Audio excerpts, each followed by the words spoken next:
I love you so much. Yes, you got me right. You're looking at me right now. I love you so much.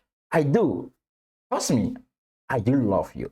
That's why I'm taking this time to explain to you what cryptocurrencies and blockchain technology is all about. Because I love you and I want you to get it. I want you to be endowed with this knowledge. If this is your first time on this platform, you know what you do. Smash the subscribe button, like as well, because if say you do, it's gonna help so many people out there who are looking for such knowledge. Subscribe, like, and share. This is an article from Forbes.com. It says cryptocurrencies is decentralized digital money that's based on blockchain technology.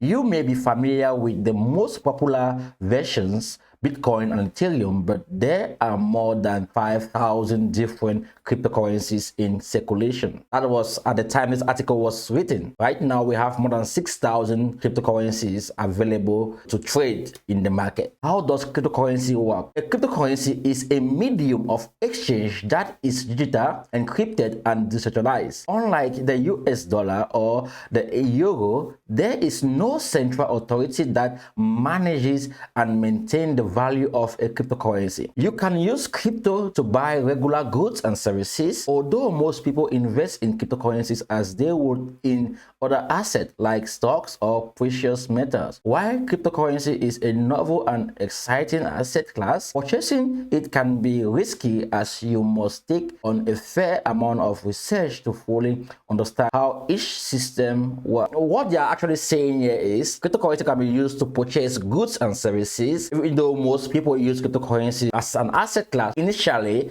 cryptocurrency was designed or was created to act as a medium of exchange on the internet. These currencies are the governance tokens that most of these projects use for the public to trade. What is blockchain technology, or what is blockchain? A blockchain is an open distributed ledger that records transactions in code. In practice, it's a little like a checkbook that's distributed across countless computers around the world. Transactions are recorded in blocks that are then linked together on a chain of previous cryptocurrencies transactions. Imagine a book where you write down everything you spend money on each day, says Buchi Okoro, CEO and co-founder of African cryptocurrency exchange Quidex. So guys, you need to understand blockchain technology is one of the reasons why most people believe in cryptocurrencies and are investing heavily in it. Blockchain technology makes cryptocurrency transparent, it makes it public, it makes everything that happens within the blockchain to be transparent, open for everyone to see. You can consider it like a book that records every transaction that happen,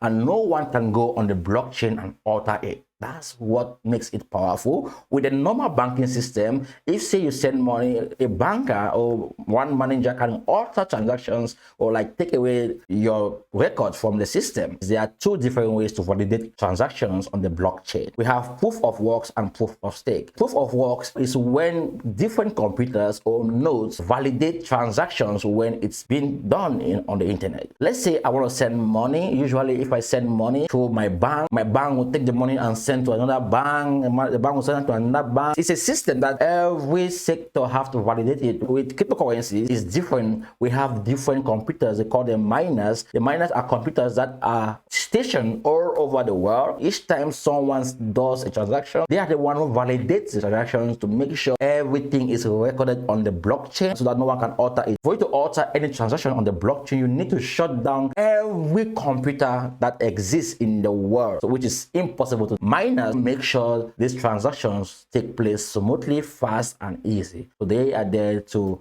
record everything that takes place on the blockchain. To reduce the amount of power necessary to check transactions, some cryptocurrencies use a proof of stake verification method. With proof of stake, the number of transactions each person can verify is limited by the amount of cryptocurrencies they are willing to stake or temporarily lock up in a communal safe for the chance to participate in the process. Each person who stakes crypto is eligible to verify transactions. Proof of stake removes energy intensive equation solving. It's much more efficient than proof of work, allowing for faster verification, confirmation for transaction. If a stake owner, sometimes called a validator, is choosing to validate a new group of transactions, they will be rewarded with cryptocurrencies, potentially in the amount of aggregate transaction fee from the block of transactions to discourage what with proof of stake is different from proof of work that require high computing power. Proof of stake doesn't require high computing power. Instead, it requires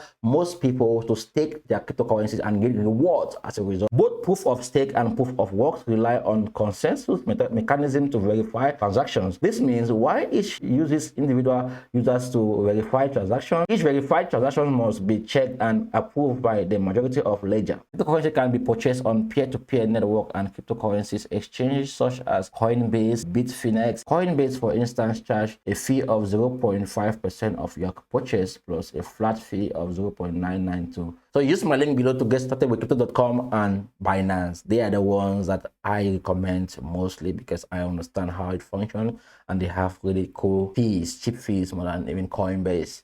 They offer Visa cards that you can use to spend your cryptocurrencies on groceries, in the shop, buy online, or do whatever thing you want to do. So make sure you check that. Use the link below if say you want to get started. I can help you also if say you need someone to guide you. Just go to my socials and reach out to me. I want to connect with you and help you on how to go about it. All right, guys, overall I think this is the end of this video. I don't know how much you have learned so far, but if say you haven't learned much, it's okay, guys. It's okay. This is not something that you will have to rush. You don't have to rush to get everything at once. You can do your own proper research. You don't want to start by without you having knowledge. Don't mind what people will tell you. I've made money, I've done that. Guys, please trust me, you don't want to go that road. If possible, if you want one-on-one with me, there's a link below that will connect you with me for a one-on-one studies on how you can get started with cryptocurrency. I really do want to help you out. I want to see you grow. I want to see you succeed in this space, and hopefully this content was helpful to you. If it was, then smash the subscribe button, then like as well, share it with your friends. You might never know who is among your network who can benefit from such a content. Until then, I wish you guys the best and see you in the next video. Bye bye.